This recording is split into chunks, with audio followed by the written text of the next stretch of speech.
this is Rick Vito, and you're watching the Guitar Mania channel.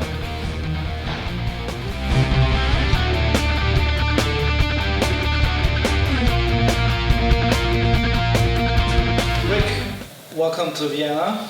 Thank you. Good to see you here on stage at the Rhine Club. Nice to be here. And I understand it's the third show of the tour. Yes, we did 2 shows in Ingolstadt in Germany, and actually it should be the 4th show because we had a little bit of bad luck with the first show in Ireland. We were at the airport getting ready to leave, and an announcement came on that the plane would not be coming, and there was no other way to get to Dublin, Ireland with any other airline or any other city, and big disappointment. You know, we couldn't make it. Yeah. So things happen.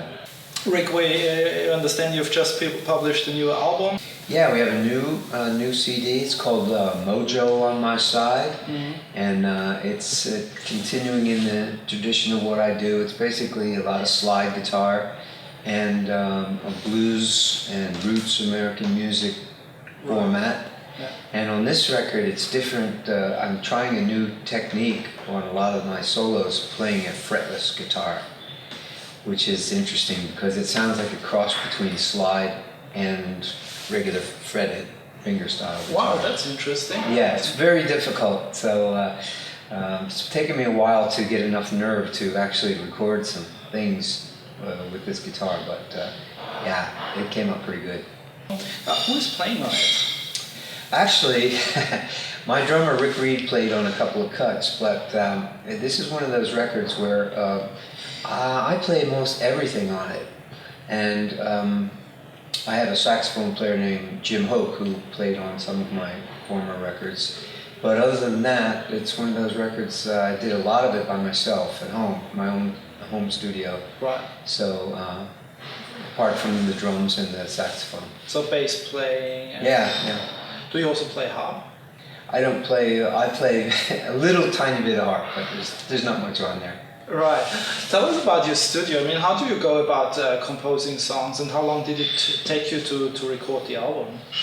Well, it took me a long time to do the record, only because I would get to a point where I thought I had it finished, and I'd listen to it, and I'd go, I don't like these 3 songs, and I'd throw them out and do 3 more. And then, so I think 3 or 4 times I got to the point where I thought it was finished, and then I got dissatisfied again. And so it took me a while just to come up with the right songs. I guess that's hard to reach the point where you say, look, I surrender. I surrender, it's done, it's accomplished. Yes, yeah, it is. So, and I have a very simple home studio, Pro Tools, computer, and my own instruments and amps and mics and things like this. Nothing fancy. Yeah. I mean, do you have any tips on how to create a special atmosphere to lay down the track with the... Well, sometimes to lay down tracks, I go to a real studio where they have it. You can get a good drum sound. You know, if you get a good drum sound with a nice room mic and then take that home, then you can do it bit by bit. For me, it's like doing a painting. Yeah. You know, it's all starts with the drums and the rhythm guitar, and then the bass. If you have those 3 elements there, everything you put on there, on top of it, either makes sense or it doesn't. So that's the real key is drums, bass pattern, and rhythm guitar. If that's in the groove, then that's a good start. Let us talk about rhythm guitar a little bit later on, but you just said you used the fretless guitar for the first time on the album. Yes. Does it have the frets actually painted on the fretboard, or is it the indications like on the top of the... No frets, no painted. Nothing? Nothing, just your markers on the side, you know, like... Yeah, that's what I mean, just markers on the side. Just markers on the side, and then you have to use your ear, and it just takes a lot of practice, because, you know, it's like playing a violin or something. You know, it takes years to get your intonation correct. It's a combination of knowing where it is and hearing where it is, and then you use your vibrato. Guess being such an accomplished slide guitar player, it helped presumably, because like with the slide you have to be exactly what the fret is to get the intonation right. Is that correct? I think you're spot on there. That really helped me a lot, and So you can even tune your guitar to a chord, and approach it the same way you approach a slide guitar, or you can tune it to standard. But you have to be very careful. You can't play chords very well. I can't. Maybe one or two or three note chords, maybe. But once you try to do a regular chord, forget about it. Right. It So doesn't work. It's more of a solo. A solo instrument. Yes. Yeah. In terms of laying down the rhythm tracks, I mean that's very often, particularly with guitarists or musicians that have the guitar as the main instrument, rhythm playing is to a certain extent sometimes a bit of a neglected part of this repertoire and skills. What would you? How can one improve one's rhythm playing? Well, I think you pointed out something that's I've always said, the very same thing. You know, there's too many lead guitar players, and there's not enough good rhythm guys or girls. And rhythm is essential. It's just it's so important. Even if you're going to be a lead guitar player, you got to know how to play good rhythm if you're going to play in time. And the way you get to be good is to play along with records and listen to the drums. That's my opinion. Play along with the drummer live, or listen to records and just get that rhythm down.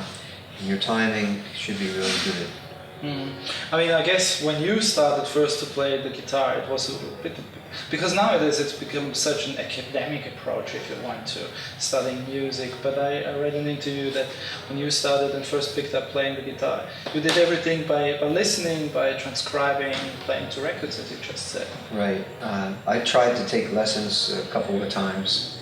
My great uncle was an accomplished Broadway show guitarist who played the arch top, you know, in the pits. Played this style, and so he taught me for a while, but I just never could. I was a poor student, so I didn't really learn to read music correctly. And then I got another teacher when I was maybe 12, and he was into James Burton and had a Telecaster, and he knew how to bend the strings, and he said, well, I'm going to stop teaching you how to read music. I'm going to show you how to listen and pick up things on your own. And that's how I got into listening to records, to learn to understand what was being done. And I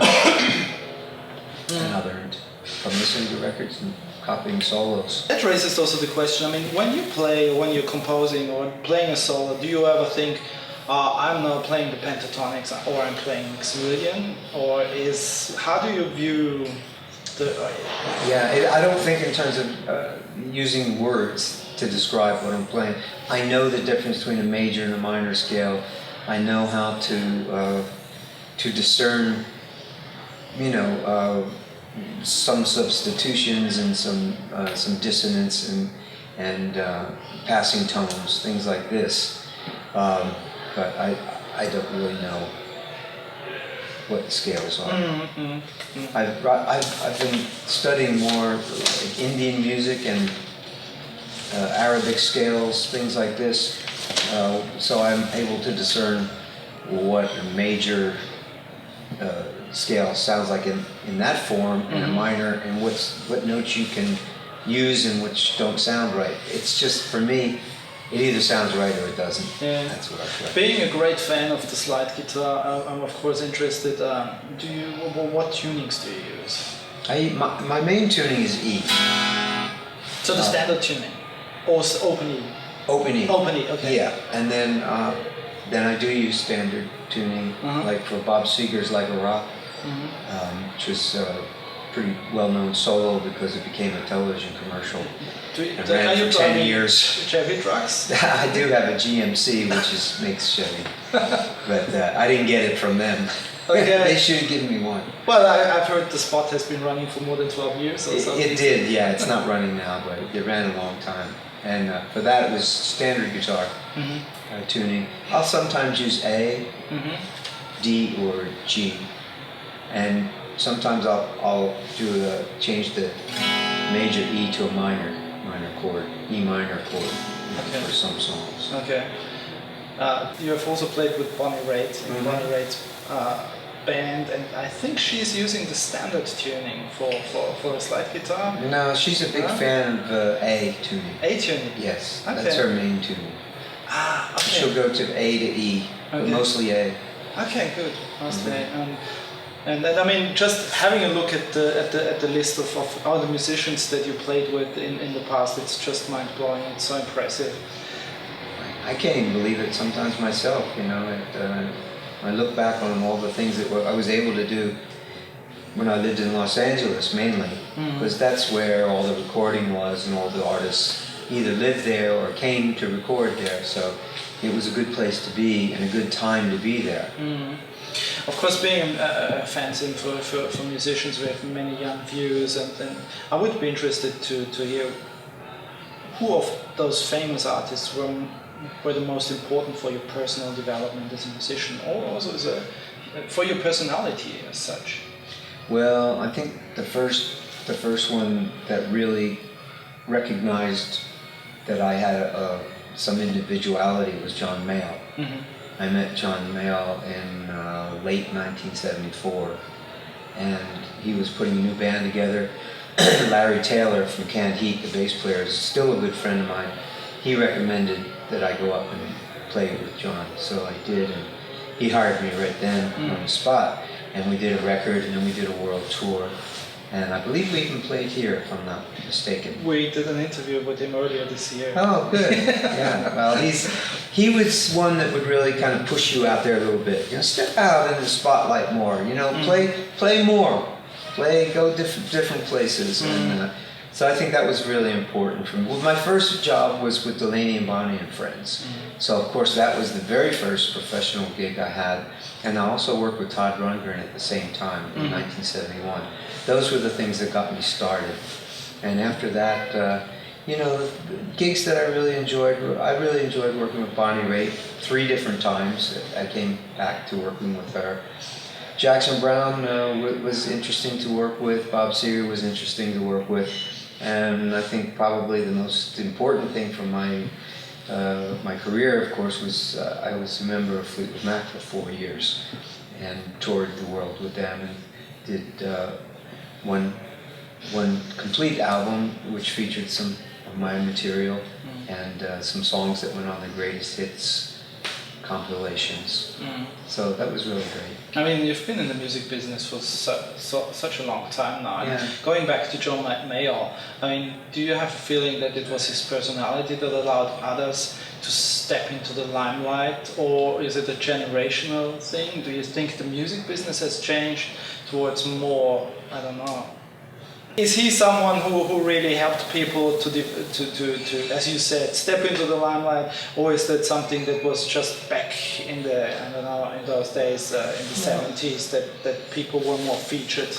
And well, you know, you have to look at the history of John Mayall.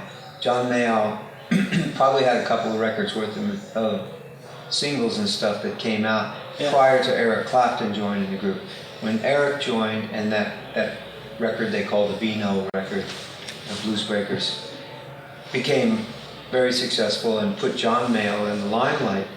And then historically, when Eric left, Peter Green came in, also an amazing guitar player, and that record became popular. And when he left, Mick Taylor came in. So I mean, there was this precedent of these great musicians coming into the band. Of course, Larry Taylor was part of the band, John McVie, Mick Fleetwood, and so many others. So that became John Mayall's thing. So he made a pretty good career out of recognizing that having good musicians in his bands was good for them and it was good for him. And that's, I think, part of the mystique and the success of John Mayall's career. Let us talk a bit about the equipment. You've brought with you your Reverend signature guitar. This is a Reverend Rick Vito signature guitar. We've had out for a couple of years now, and I designed most of it, but certainly with the help of Joe Naylor and Ken Haas of Reverend Guitars, which is an American company. They are built in Korea, but they are built by master craftsmen in Korea, and I've played probably 50 or 60 of these, and they're all come back the same. They're all right. Wow. Okay. And we put a P90 here, and this one here is a pickup. It's a single coil that looks like a humbucker, but it sort of captures a little bit of the old Valco Supro National Airline guitars of the 50s. And I put a master volume, master tone. This is a bass roll-off, so you can thin out the guitar if you want a little more Fendery sound, turn it up to get a little bit more of a Gibson sound. And this is a pan switch, which allows you to have this pickup or any increment of both pickups, or this just this right, pickup. because I noticed you don't have a toggle switch. Yeah, this takes the place of the toggle switch, which opens up a lot of more possibilities for the tone. Very nice. And also noted you have, well, presumably that's because you're playing so much slide guitar, but it's a quite high string. This is the one I'm using for slide tonight, and so the strings are way high off the neck, pretty thick. What string? I use, on this one I put 13, 17, unwound 20, and then 26, 36, 46. Right. Sometimes I'll go 30, 40, or 50. And in terms of amps, what are you playing? What have you played in the studio from the new album, and what's like on stage tonight? The studio record was an old Supro, and Reverend used to make amplifiers, which happen to be great amps, and they're the kind of amp that they really like a microphone, so it just goes on to tape very good. So those two were the main amps. Right. Tonight I have a Marshall that is borrowed. It sounds good. I don't even know which model it is, but it's a Marshall. Rick, if you were to give one piece of advice to young aspiring musicians, what would that be? Well, I just have to go to say to believe in yourself. I think above everything else, if you just believe, if you can get yourself to believe that you're going to do okay, and if you are not going to take no for an answer, you're just going to keep doing what you need to do until you reach your goals. That's the most important thing. Last question perhaps on your last name, Vito. Is that of Italian origin? It is Italian. My father's side is Italian, mother's side is Irish, and a little bit of Hungarian. And your parents migrated to the States, or what were They were born in the States. My born. grandparents, three of them, one came from Belfast, one came from Budapest, one came from Napoli. Napoli, okay. Very nice. And do you speak any of these languages? No. When they came over, in America, a lot of families, they said, oh, no, speak English. They didn't want them to learn Italian or Hungarian or whatever. So, no, very few spoke the language. Rick, wishing you all the best for tonight's show. Thank you so much for the interview. My pleasure.